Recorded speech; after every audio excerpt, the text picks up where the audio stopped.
Bike जोड hello guys, यो बाइकको मैले क्लच प्लेट चलाउनु बित्तिकै भनेछु क्लच प्लेट यसको प्रब्लम छ, क्लच प्लेट गएको छ भने कस्टमरले भन्छ होइन मेरो पिकअप ठिक छ। अवश्य तपाईँहरूलाई यसको क्लच प्लेट मैले झिकेर देखाइरहेको छु है। यहाँ हेर्नु होला क्लच प्लेटको अवस्था कस्तो छ।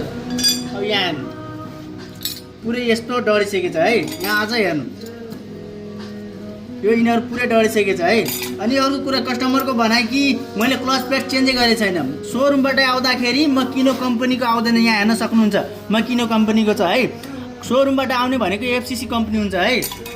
अनि यहाँ हेर्नु यो के छ, यो क्रेसर प्लेट यहाँ भयो, यो क्लच प्लेट यहाँ हेर्नु आमामा यो कस्तो घोटेको छ ल। हेर्नु त यो क्रेसर प्लेटै बनाइदिएछ। यहाँ यतिसम्म गइसक्यो कस्टमरको भनाइ होइन मेरो क्लच प्लेट ठिकै छ। यो खास अब यसको कारणले के हुन्छ यहाँ हेर्न सक्नुहुन्छ। अब यसको यो मेल फिमेलहरू पनि घोटिसकेको छ, यो यहाँ पनि हेर्न सक्नुहुन्छ है। अब यसको कारणले के हुन्छ, हाम्रो प्रब्लम के आउँछ, बाइक तान्दैन, तेल बढी खान्छ भने जस्तो चित्त बुझ्दै हुँदैन। बाइक चलाउनै अप्ठ्यारो हुन्छ है। बाइक तान्दैन, स्लेटर गरे चलाउँदै स्लेटर लिएपछि बाइक चाहिँ साउन्ड चाहिँ बढी आउने, तान्दैन, उकालोमा गएपछि भर्र बढेर बस्छ है।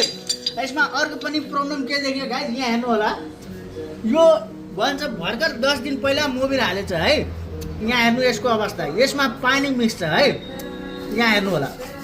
अनि अरू कुरा म के देखाउन चाहन्छु, यहाँ हेर्नु होला। अब यहाँ भर्खर भनिरहेछ सबै सर्भिसिङहरू गरिरहेको छु। यहाँ हेर्नु त गाइस यो यस्तो छ है।